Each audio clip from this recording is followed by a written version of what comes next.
there! Welcome back to Yubi Studio. I'm Yubi and today I am literally at my studio located at SCAD. I am very excited to really show you in person where I've been working, where I've been living, and where I've been really encountering myself in the depths of creation, and to really emphasize the importance of having your own space and being really lovable and extreme about it. At SCAD, if you are a grad painting student, you get your own space like this. And the space is not that large, but for one person to do a lot of work for 3 years, it's big enough. And you get your free key to be access to the space anytime. And to be honest, I haven't used the space fully until last year because I started to work on large pieces like this one. And even though my living room could fit in that, I just felt my creative life was overwhelming my just life in general, and I was working on floor, I was splashing paint, I was doing woodwork, I was like making mess everywhere, and I didn't want that to happen in my living room, and I realized I have a perfect studio. And since then, I realized having that wise borderline between my studio space and my space where I can rest is very important. Even though as artists we always think we have to have art 24 hours all the time, creating all the time because we're an artist, but actually having this space made me realize the importance of having a space just for me without any imagery, without any stimulation, and pushing myself to the boundaries of creativity. But on the other hand, having a space like this was a trigger to me where I could actually become more, go against my fear and against the borders, especially the subject or the techniques that I've always wanted to do. And I couldn't really ignore the power of having a space allowing me to do that, because without the space I could not have imagined to do all the paint splashes, making frames by myself, or bringing in huge pieces so I could really accelerate. This space really granted me that I could do and create things that is a bit beyond me, because when the boundary that is allowed in you for creativity, I think it's a chance and it's a very golden opportunity for us, for me, to move forward. And I realized, oh, I have a space that is accessible for me only, and I should really take advantage of it when I'm in school. And I think I have, and I am very excited to show you the whole space. So if you're ready, let's go. So I'm just gonna give a 360 view of the whole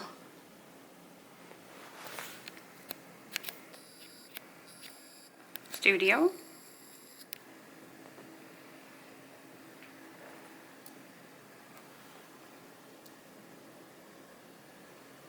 And that's the door. I actually have a work right now that was actually sitting in front of here, but I moved here so I could explain both of the works that I'm working on.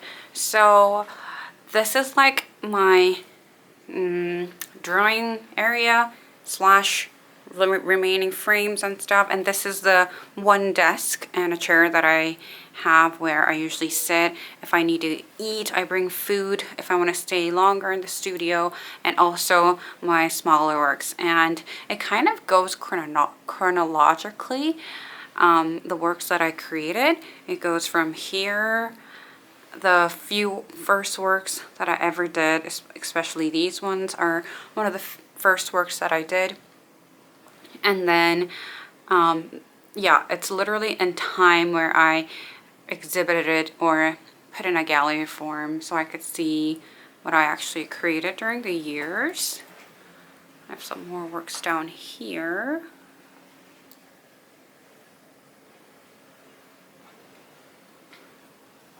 And these are, I'll say, the most recent works, as it's the final wall. But to be honest, I have so many works now that's overflowing. It's kind of like mix and match, and many of them are hung on the campus wall right now. So it's back and forth, but I really wanted to explain, you know, kind of like my lifestyle and along with my works. So first of all, I don't know if you remember, these are one of my first mixed media works ever, and these are very meaningful to me because these were the first works I ever tried with photograph and collage and paint. And this, you know, these are like 8 by 10. These small ones became eventually like this, like a larger piece, that the result that I can't actually imagine at all. So I had them hung above my desk so I could actually look at it all the time, really thinking about how my works looked before in the beginning, and to remember where I'm kind of going. It was kind of like my first stage or first love towards mixed media portraits, and that's why it sits here. And with like the mirrors and the fabric, and you see the fabric decorations here, I actually collected them in vintage malls that I went to, and I always dreamed of having my own studio, and I knew that when I have my studio I was gonna create it like this, just like my own gallery. And even those little mirrors, those wooden decorations, I have a mirror over there too, they're all part of my work. I think it represents where I've been to, it represents my history, what I am very drawn to, and these, I think, vintage decorations speak also together with my work as well. And before we move on, I really want to show you the floor. So the floor, it's supposed to look, you know, like brown. It was clean brown when I walked in 3 years ago, but now I just have this emotion when I look at the floor now. I realize how much work I have done in the ground and in the space, and everything that is not brown, it's what I created. When I first walked into the studio, it was empty, it was white walls, and there was not much of speckles on the ground, but I had major works like 6x4, 5x5, large works usually on the ground when I start off, because when it's on the easel, sometimes it's too tall, or sometimes I want more paint to be easily poured upon. So I worked a lot on this floor. And this is a moving stool that is access granted to each student in the studio, and mine is a mess, but it's always a mess.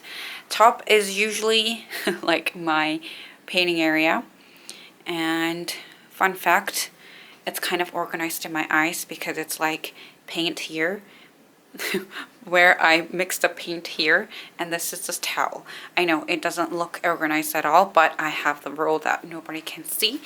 And my second floor is like where I store paint, extra paint. I have those large pouring paints, and that is my favorite of all, oil pastels. So I have like second tools or extra paint over here, and even though the third floor looks like trash, but it's actually all my scrapbook paper, scrapbook magazines.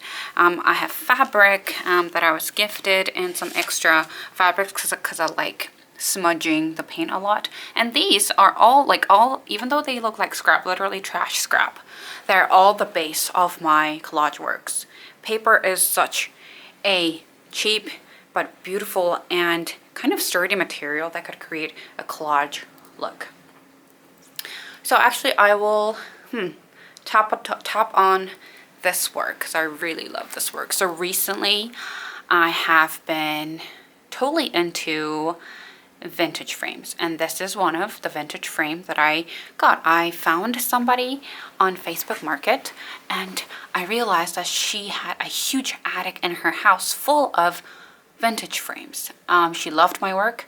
She wanted to support me more, so I went back again a few weeks ago, and this was actually painted by herself. It was just wood before, but she bought chalk paint or furniture paint and painted herself, and I knew on the first glance of the Facebook Market when I saw it I needed to buy it. And this work, this portrait, was actually a rectangle like this, but I had custom cut at my frame place that I go to and attached perfectly on the frame. So these are like one of the frames that I haven't used yet, but I know where I'm gonna connect them to my works. It's kind of like finding their like bodies, like my work that is usually displayed without frame so far. I'm looking for like what, like their soulmate, like they need a frame, and it's like finding a soulmate. And I'm looking for, and this was actually from a vintage mall at Alabama, and this was from the same lady as well as this one. The oval one is beautiful, and I'm actually going to cut that piece in an oval, exact same shape, and then I'm going to attach it. And I just think it's gonna look gorgeous. Yes, gorgeous. I'm just gonna show you my piece right here. This was a piece maybe 2 years ago. A lot of people think that she's smoking over there, and I think that's a really interesting, controversial idea to my modest aesthetic. I'm like, why not? She might be smoking. She might be. And these small works down here, almost done. It looks like finished almost. I'm going to an art festival tomorrow, or in 2 days. I'm going to be one of the vendors. I'm gonna be a vendor, and I'm very excited because being at an art festival as a vendor was a very, very long bucket list of mine. So even though I had larger works to create for my show, I was creating these on the side. And matter of fact, these were just panels that were hanging out undone, and I literally, if I was using like a turquoise paint on my main works and I would have paint left over, then I would just pour it up on here. So I would rather say these are like my small little babies from my main works, and I kind of like that because it kind of signifies the remainage of my main works and how beautiful still they are. And these are of course dried flowers that I dried myself, and these are just botanical stickers. And I have frames ready to go tomorrow. I'm going to frame everything myself, and I'm going to attach ribbons too.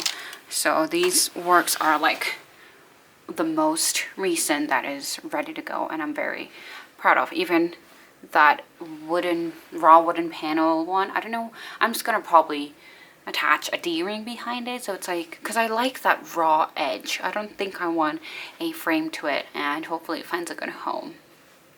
And of course, one of my new additions in my studio is my mannequin wearing the dress that I designed. I am very excited to really actually exhibit this at my thesis show in 2 weeks, and I wanted to see how the mannequin looks with my garment. This garment was made like years and years ago, but you don't know those things, how long back your passion towards something goes back to. And creating modern hanbok, or creating vintage hanbok, actually was one of my dreams, and I just think this looks stunning. Like, it looks like part of my studio, and I really want to show in a garment way, because I think wearing a garment is also a way of expressing art and my history and my heritage around me, and what I wear becomes an art around my body form. And I think that's important, and I think that's very significant, and it connects to my works. I have hanbok in my works, and I wanted to pull out that element only and really tangibly show as a result. This was a vintage fabric that I bought in Oklahoma. where I'm from.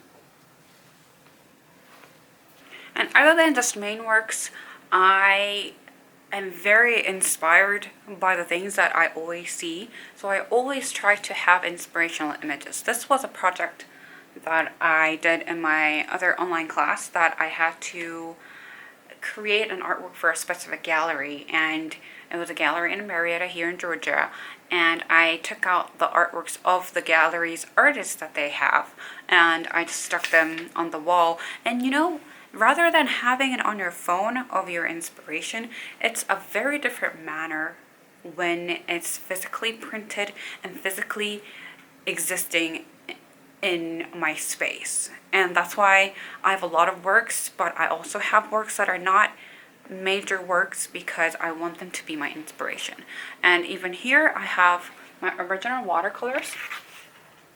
And my original watercolors, this is also like one of the beginnings of my work because I printed on watercolor and then I painted with paint, watercolor, and also did oil pastels and color pencils.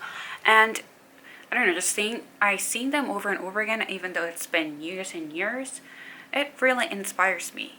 Like, it's a form of my life and history and my creative inspirations, and it's good to know where I started with. And these are just beautiful pieces. I love these pieces, and they are available in my store as print and original art watercolors as well. And yes, this is one of my recent largest works. It's about 4x4, and this was, I think, inspired by the thesis topic that I have. It's about really excavating your inner child, and my atmosphere or my landscape here is underwater, and it's a photograph that I took back in London. And this work was a lot of work, but it just repeated whatever I had. I had a rectangle print. If you see right here, it's actually a rectangle, not circle. It goes down there. It was a rectangle print, and over the print I added collage, like with the scrap paper that you saw here that looks like trash, but it's actually not. And some modeling paste, plaster. I use a lot of plaster. I actually have it right here. Patching plaster, literally for your wall. It's plaster from Home Depot, and not the powder one. The powder one works great, but I prefer the ones that's already pre-made. And the powder one dries way quicker, so that's a lot of plaster here. Modeling paste, and like even I love these. I think I use modeling paste and paste a lot because I try to create a space that looks like it's very old, almost like a rustic decorative wall at a Victorian mansion or something. And down here it's collage, and it's literally a collage from a garden book, a vintage garden book that I got at Goodwill for probably $1. Yeah, garden ideas. And I wanted the book like this because first I wanted a vintage book that is old, and I wanted to use the idea of gardens because I portray the idea of garden under the sea, the potential and the beauty that is hidden under our conscious. And over here I also use my journals. I write in Korean, and I really wanted to interpret or put Korean in it so it carries the heritage more. And this is a tangi decoration. It's a Korean traditional decoration, or a accessory that goes on your hair, or it could go on your skirt.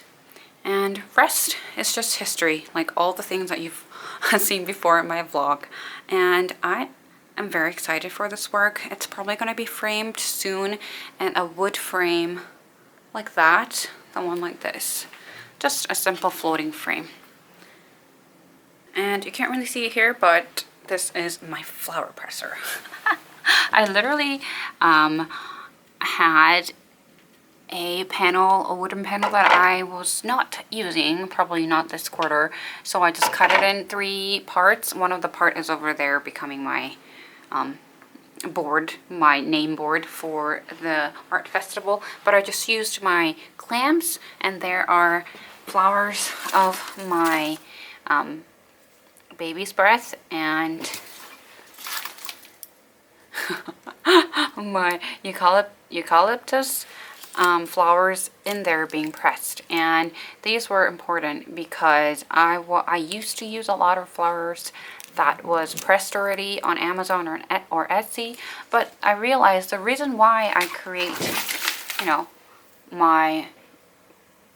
the reason why I wanted to use pressed flowers was because they signify the pressed time. Like, it's a time that it's pressed on the flower, and it's like, whose time is that? So I decided to use my own flower presser with my own flowers that I buy myself. So that's what that is. Kind of looks like an amazing door or a window, doesn't it? And it's fascinating that my scrapbook hobby, I didn't know that scrapbook hobby on the side was going to actually impact like my works. Like, what I use on my scrapbook is literally just everywhere. Like, even the modeling paste. I started like small works. Like, after I did scrapbooking, I was very inspired, and that's how I started with modeling paste. And these stickers, they're literally just stickers that you can get on Amazon. They're huge, and I got them for the scrapbook because I love sticking stickers on letters, on the books, or my notebooks, on my journals, and that's what it is. And you know, I sometimes kind of really see my works as a art version of my scrapbook. It's about really layering things together that's around you, whatever that is. It's creating the harmonious layer that really represents my time and the space that I'm living in, and also the things that has my time, like pressed flowers. It has my time. The papers that I use and I write, it has my time and my touch of my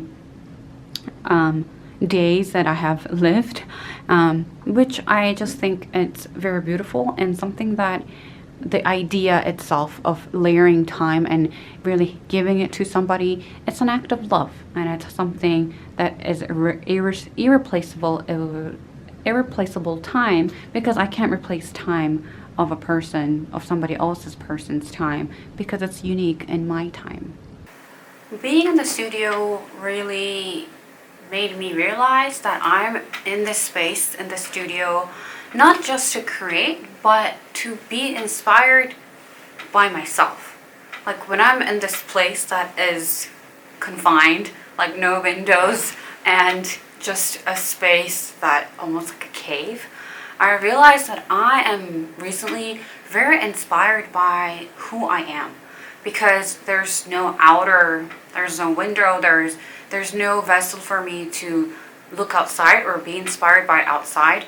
I'm here just feeling my breath, listening to what I'm saying internally, and what kind of noise when I make when I am pouring paint over the canvas, or how I'm feeling all this internally, but also what kind of hand techniques I have when I rip off the collage.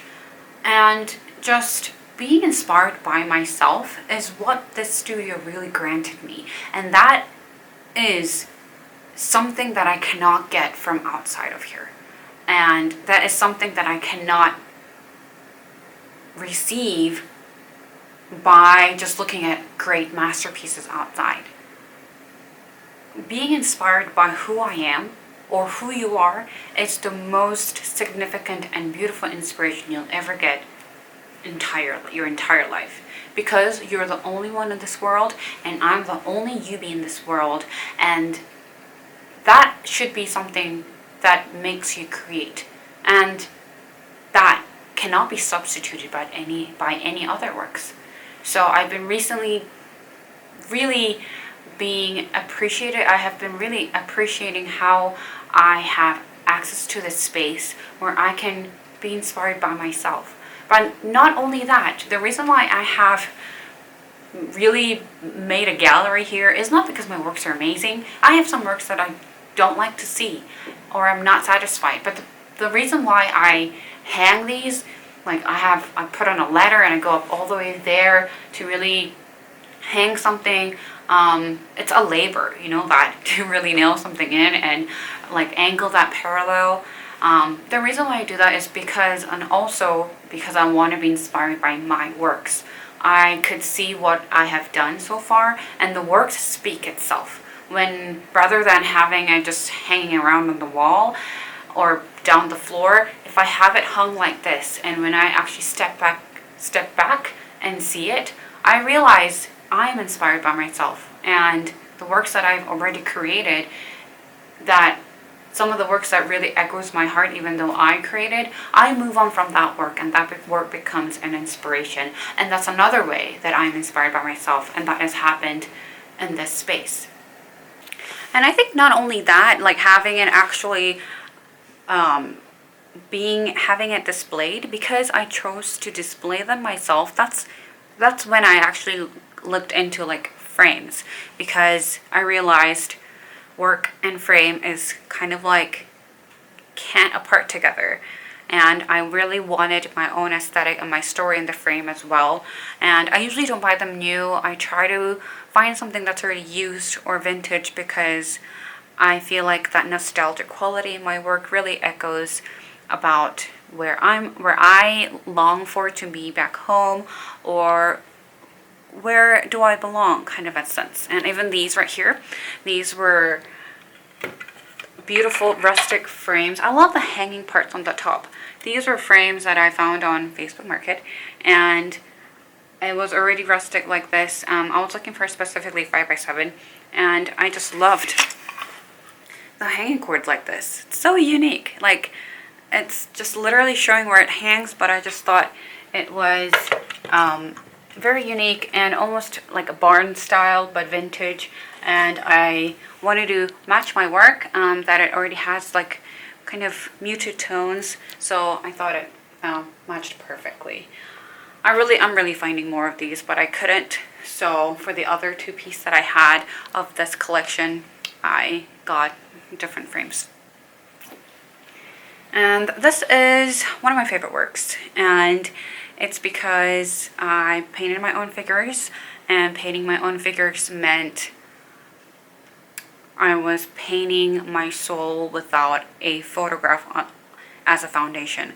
And painting the figures was a lot of work, and it takes longer than you think, but how it turned out was a imagery or a landscape that I always imagined of. I think the facial features where it's white out, I think I even left like the white part, it's a literal canvas. I left it empty because I wanted their skin to look very washed away. I used a lot of pressed flowers and even circle flowers, like literally circle flowers for collage. And the reason why it's so foggy, I had paint over it. I had like some, I think, matte medium gel over it that kind of looks foggy. And again, I have similar materials like collage from the garden book. I have oil pastel on the top for that darkness. And surprisingly, all these materials, like the stickers and like the collage photo and stuff, they're literally the exact same ingredients that I use for my scrapbook. This is my studio. I just talked so much, I think, because I was so excited to show my most intimate and my sweet place. I really wanted to recommend and very encourage you that whatever you do in your space that nobody sees you, that nobody knows, is the most important time, because only you and yourself knows what you're committed for and what you really feel passionate about. And that's what I found in this studio space. I know there are many of you that doesn't have a dedicated space like this, but when you have your notebook or your sketchbook in front of you and you're spending your time on that, that is already the space that you are granted of, that you don't realize. And don't forget, you are the most inspiring inspiration that you could ever get in your life.